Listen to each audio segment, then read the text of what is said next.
its younger, more diverse voters, exactly the coalition Democrat strategists have been worried about energizing since 2024, which makes a rise from insurgent curiosity to legitimate top-tier contender one of the most consequential storylines in the entire race. And then there's the ghost of the last campaign still haunting this one, Kamala Harris. She has publicly confirmed that she's thinking about running again, and reporting indicates that the Democratic National Committee has already begun shifting staff and resources in ways that suggest real institutional interest in a second Kamala Harris campaign. Polling from earlier this year even suggests she'd win a hypothetical rematch against Trump, though the numbers mean considerably less now that Trump himself is barred from running again. Whether Democratic primary voters want a rematch with a candidate who already lost once is a question this entire field is going to have to answer, and answer honestly before this race moves any further. The supporting cast on the Democratic side reads like a murderer's row of ambitious names all circling the same opening. Governor Josh Shapiro of Pennsylvania, who came agonizingly close to being on the 2024 ticket after losing to Tim Walz, Senator Mark Kelly of Arizona, a former astronaut with crossover appeal in a swing state, Senator Cory Booker, Senator John Fetterman, Senator Guben Gallego, and Congressman Ro Khanna, all mentioned in the same breath as potential contenders. Michigan Governor Gretchen Whitmer briefly said that she wouldn't run, then immediately walked back, telling a local news station she expects a robust group of candidates to enter the race. A non-answer that fooled absolutely no one into thinking that her interests have actually cooled. Now here's the twist that no one has circled in their bingo card even 6 months ago. Senator Jon Ossoff of Georgia has rocketed into the 2028 conversation entirely off the strength of his 2026 Senate campaign.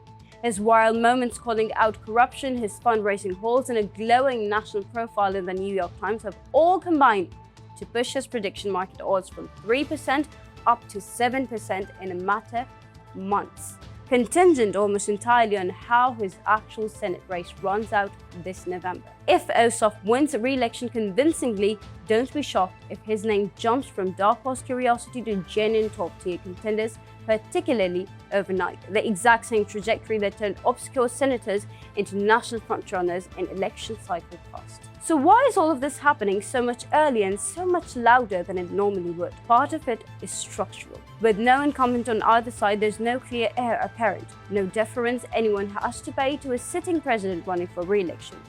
Part of it is sheer scale of political betting markets now shaping media coverage, where every poll, every headline gets amplified because real money is riding on the outcome. And part of it is simply the temperature of the moment. An administration facing declining approval rating and unresolved conflict overseas and persistent economic anxiety, all of which makes ambitious politicians in both parties feel like the opportunity to seize the moment now, not later. Now here's the honest, slightly uncomfortable truth sitting underneath every single name we just covered. None of this means anything yet. As of earlier this year, no single trustworthy candidate in either party has even formally announced a campaign, a genuinely unusual level of restraint compared to prior open seat cycles.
they have a real chance of looking completely different a year from now. And the people barely mentioned today have just as real a chance of becoming the story no one saw coming.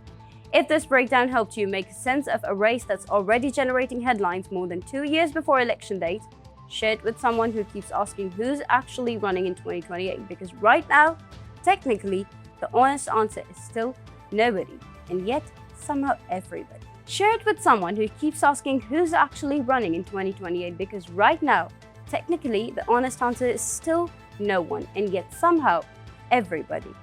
Subscribe for updates as this field takes shape heading into the midterms and beyond, because based on everything we just covered, this is only going to get louder from here. I'll see you in the next one.